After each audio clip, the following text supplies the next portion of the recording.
Assalamualaikum warahmatullahi wabarakatuh. Ketemu lagi dengan saya di pelajaran PPL. Pada pekan A kedua ini kita masih membahas tentang memahami konsep pemodelan berorientasi objek. Prinsip dasar PPO. Yang pertama adalah abstraksi, yaitu proses mendapatkan intisari dari sebuah objek. Tujuannya agar dapat membedakan objek yang satu dengan yang lain. Misalnya antara kuda dengan manusia. Sama-sama mempunyai kaki, tetapi kuda berkaki 4 dan manusia berkaki 2. Maka dibedakan antara kuda dan manusia. Lebih spesifikasi lagi, manusia sesama manusia dibedakan lagi. Misalnya ada seorang guru, maka yang membedakannya adalah NIP, nama guru, pendidikan guru, dan mata pelajarannya. Yang kedua, enkapsulasi, yaitu menyembunyikan informasi objek. Tujuannya pembatas ruang lingkup.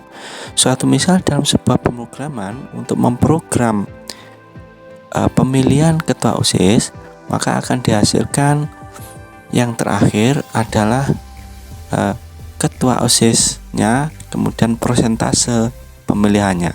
Tidak perlu dibahas tentang siapa yang memilih ketua OSIS. Jadi ini adalah proses enkapsulasi, yaitu menyembunyikan informasi objek yang tujuannya untuk pembatas ruang lingkup. Yang ketiga adalah modularitas, yaitu memecahkan suatu yang kompleks menjadi bagian yang sederhana. Tujuannya agar mudah dipahami. Misalnya sebuah mobil mempunyai banyak sistem atau bagian, diantaranya adalah sistem rem, ada sistem roda gigi, ada sistem kelistrikan, chassis, dan lain-lain. Untuk memahami sebuah mobil, maka kita harus mempelajari bagian-bagiannya. Jadi apabila sebuah mobil terjadi kendala, misalnya dia berjalan tidak bisa berhenti, maka kita cukup melihat sistem remnya, tidak perlu melihat sistem kelistrikannya. Kemudian yang keempat adalah hierarki, yaitu pembagian objek berdasarkan pengelompokan tertentu. Tujuannya agar mudah menentukan abstraksi dan modularitas suatu objek. Misalnya ada unggas, dia dibagi, ada ayam, ada burung, ada bebek, dan lain-lain.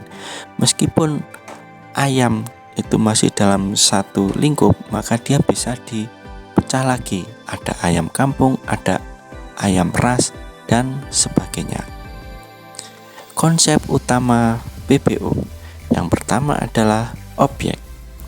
Objek yaitu suatu yang dapat dilihat secara nyata, baik sebagai benda, manusia, atau organisasi. Objek ini mempunyai atribut atau data dan juga metode atau perilaku. Suatu misal, objeknya adalah manusia, maka datanya atau atributnya itu adalah mata, hidung, telinga, yang artinya datanya membedakan antara manusia yang satu dengan yang lain. Misalnya matanya yang satu lonjong, yang satu bulat, hidungnya yang satu lonjong, yang satu besar misalnya, dan seterusnya.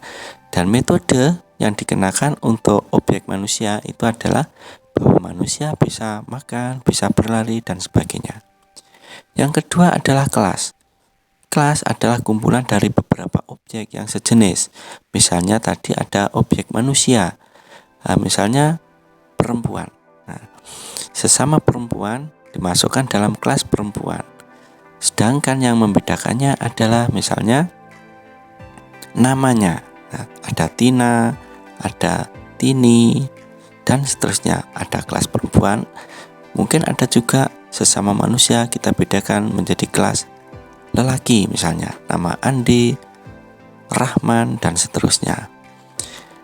Tugas: jelaskan hubungan antara objek dan kelas.